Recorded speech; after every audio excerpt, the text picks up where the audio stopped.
s'appelle Koumba Marega et elle est fondatrice de l'association DREP Espoir. On l'applaudit.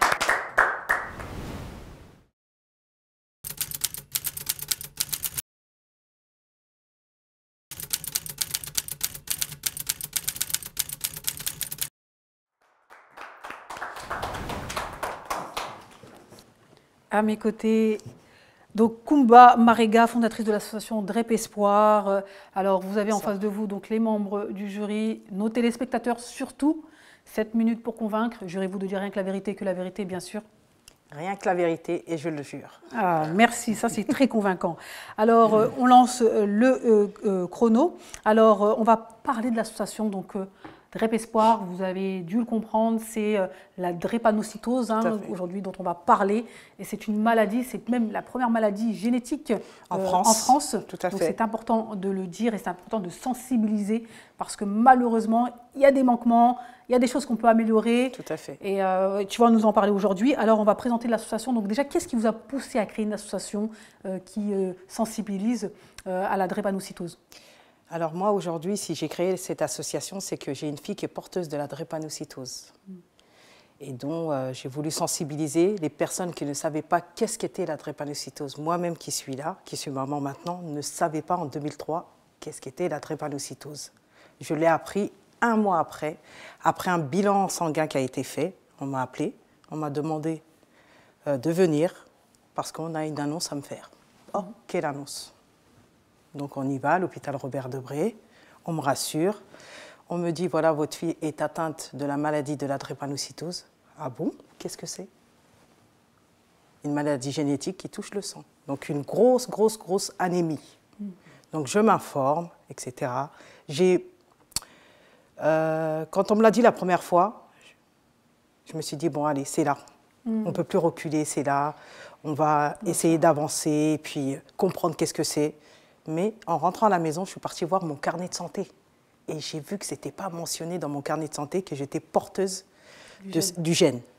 Bon, on ne risque rien qu'on est porteur du gène. Porteur sain. Sain, exactement, on ne risque rien du tout. Et après, au fur et à mesure du temps, maintenant elle a 21 ans, j'ai dit bon, ben, je vais créer cette association pour pouvoir sensibiliser toutes les personnes qui sont porteurs sains. Parce que ceux qui sont porteurs, ils ont déjà la pathologie, ils sont accompagnés, etc. Mais ceux qui ne sont pas porteurs sains, il faut faire le dépistage. Mais surtout, le point essentiel, c'est que cette maladie, elle a eu une stigmatisation, la maladie des Noirs.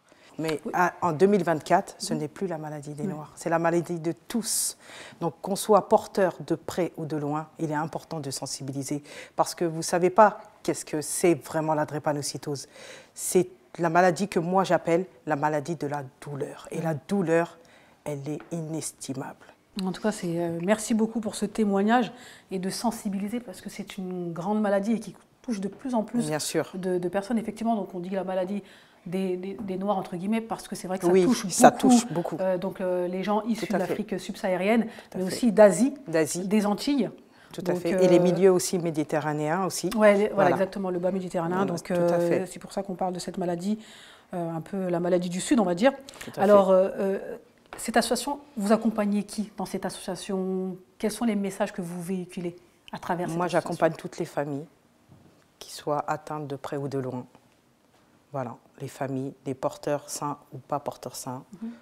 On accompagne tout le monde, ceux qui veulent se renseigner par rapport à ça, parce qu'on peut avoir un proche, on ne le sait pas, hein, on peut avoir quelqu'un qui est atteint, ou même dans les instituts, nous qui accompagnons ces personnes qui sont atteintes ou pas, on a besoin de leur donner les rassurer en fait, qu'on a cette connaissance de cette pathologie. Et même les professionnels de santé, à l'heure d'aujourd'hui, à l'heure où je vous parle, ne sont pas calés sur cette pathologie. Il est important de former toutes les personnes professionnelles qui vont s'occuper de ces personnes-là. Et même des familles sont là. Hein. Il faut les accompagner. C'est important. Il y a des familles qui sont seules, qui sont même, si vous voulez, qui n'ont plus personne. Parce que pour eux, c'est une maladie de pudeur. Et ça, c'est très important. Moi, j'ai eu des témoignages. J'ai eu des familles qui ont dû sacrifier plein de choses par rapport à ça. Et j'ai même des personnes qui ont dû divorcer par rapport à ça. Oui, bien sûr. Voilà. Parce que c'est un choix. Est-ce qu'on veut un enfant malade? malade, Est-ce qu'on veut accompagner un enfant malade? Est-ce qu'on est prêt à prendre cette charge? Telle est la question. Mais pour prendre cette charge, on a besoin de l'État, on a besoin de tout le monde. Si tout le monde est mobilisé pour cette pathologie qui est pareille que la mucoviscidose, qui est pareille que toutes les autres maladies, tous concernés. Eh ben, on est tous concernés, de près ou de loin.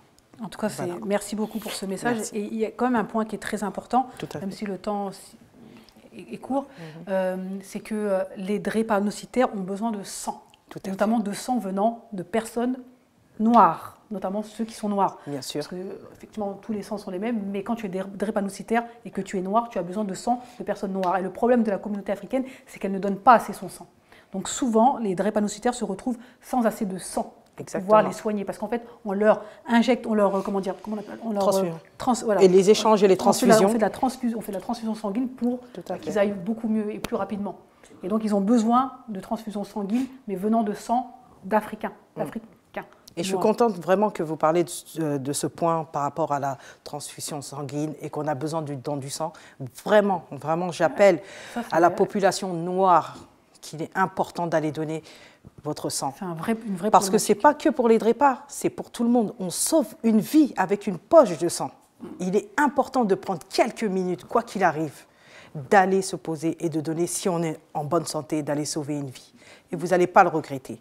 Et c'est tout ce que j'ai à dire. 7 minutes? Ouais. Ah bah super, elle a calé son discours. Hein. Merci beaucoup pour ce beau message de sensibilisation. Non, c'est pas terminé, il vous reste encore quelques minutes avec nous. Okay. Alors on va se retourner vers les membres du jury. Donc qu'avez-vous à dire à notre cher Kumba Marega? Moi, je passe mon tour parce que je suis trop ému, donc je laisse au... Mr. L. Non, c'est un sujet effectivement dramatique parce que c'est pas simple. Hein. Il faut savoir que donc c'est une déformation du globule rouge. C'est ça. Au lieu d'être rond, il est longiligne. Oui. C'est un petit peu. Je vais pas prendre une image. Il faut pas le prendre mal, mais c'est comme si vous disiez à des joueurs de foot, vous leur donnez un ballon en vol et vous leur dites de jouer au foot. C'est ça. C'est impossible. C'est-à-dire que le corps, vous demandez au corps de faire des fonctions, de fonctionner avec un élément qui n'est pas de la bonne dimension. C'est ça. Donc c'est pour ça que ça provoque tout ça. Parce qu'il y a la respiration aussi, parce qu'il y a l'hémoglobine. Bien sûr. Parce qu'il faut transporter le fer, donc ça crée l'oxygène, beaucoup ça de bouche. Voilà. Exactement. C'est ça le problème. C'est vraiment dramatique, effectivement, et il faut insister. Vital. Ce qui est bien, c'est d'informer, d'une part, et puis ce que tu viens de dire, c'est le don du sang qui est. Et ce que j'aime bien aussi chez Madame, c'est qu'elle a dit, au-delà de la drépanocytose, donner son sang, c'est bien, parce qu'on peut sauver des vies pour autre chose. Bien sûr. Donc c'est vraiment bravo, et j'espère que votre association aura le succès qu'elle mérite. Merci beaucoup. Par rapport à la drépanocytose, je connaissais, en fait, il y a eu beaucoup de sensibilisation, mais c'est la première fois que j'écoute un témoignage et qui me fait comprendre vraiment, par exemple, par rapport à votre fille, le côté, le marteau, la douleur. Et c'est aujourd'hui que je prends vraiment conscience de la vraie douleur des malades du drépanocytose. Exactement. Quelquefois, elle me dit, maman, dernièrement, elle a une hospitalisation. Elle m'a dit, maman, laisse-moi partir. Parce que c'est une bombe, c'est une mèche qu'on allume, on ne sait pas quand est-ce qu'elle va éteindre. Tellement que la douleur, elle est puissante. Même moi, je ne pleure pas devant elle. Je sors, je fais tout. Même là, j'ai les larmes aux yeux et tout. Mais c'est incroyable, c'est quoi ce truc? Et il n'y a aucune maladie qui est égale à ça. Aucune. Merci beaucoup, Kumba Marega. Merci. Donc c'est très important cette sensibilisation. Merci d'avoir osé venir ici sur Diaspora Foka pour nous en parler, parce qu'encore une fois, nous sommes tous concernés, on peut tous participer en tout cas à améliorer les conditions de vie de ces drépanocytaires. Et il y a quelque chose que tu as dit, c'est-à-dire qu'il y a des gens, c'est-à-dire si vous savez que vous êtes porteur ou si vous avez fait le test pour savoir si vous êtes porteur, eh bien c'est important parce que la personne avec qui vous allez vous marier, eh bien elle aussi doit faire le test, et si ça ne colle pas, entre guillemets, si elle aussi a le gène, au moins vous le savez. Vous n'arrivez pas comme ça à l'hôpital où on vous dit « Ah, c'est un bel événement qui se termine en un événement difficile. » C'est ça. Donc voilà, en tout cas, merci beaucoup pour ces sensibilisations et pour les différents points abordés. Souhaitez-vous réagir, monsieur? Oui, je voulais réagir parce que j'avais 15-16 ans et on avait une dame qu'on appelait Aïda qui était à la Croix-Rouge de ma ville où je suis né, à Rosso, Mauritanie. On avait fait, par le biais des jeunes, on avait fait de la sensibilisation dans les villages et tout ça, parce qu'on estimait que voilà, il fallait faire de la sensibilisation, pas que pour plein de réseaux. Et moi, j'ai fait des sketchs aussi dans ce sens-là, dans la rue, pendant des années, avec les jeunes. On sensibilisait un peu sur pas mal de maladies. Et je trouve que c'est intéressant parce que vous en parlez, le don de sang, c'est toute une histoire pour nous, parce qu'il y a plein de choses qui sont véhiculées. Je pense qu'il faut casser un peu les stéréotypes. Il faut sensibiliser. Merci beaucoup, merci pour cette intervention. On continue, mesdames et messieurs, cette émission. N'hésitez pas, si vous souhaitez accompagner ou avoir plus d'informations sur cette maladie, vous tapez... DREP Espoir. DREP Espoir. Vous avez un site internet, vous avez quelque chose? Sur Insta, DREP Espoir. Sur Facebook, DREP Espoir, pareil. Voilà, toutes les informations sont là. On continuera à les dire tout au long de cette émission. Votre famille est en Afrique? Pour envoyer de l'argent de l'Europe vers l'Afrique, c'est immédiat. Et oui, en quelques secondes, c'est arrivé. C'est ça, Orange Money Europe.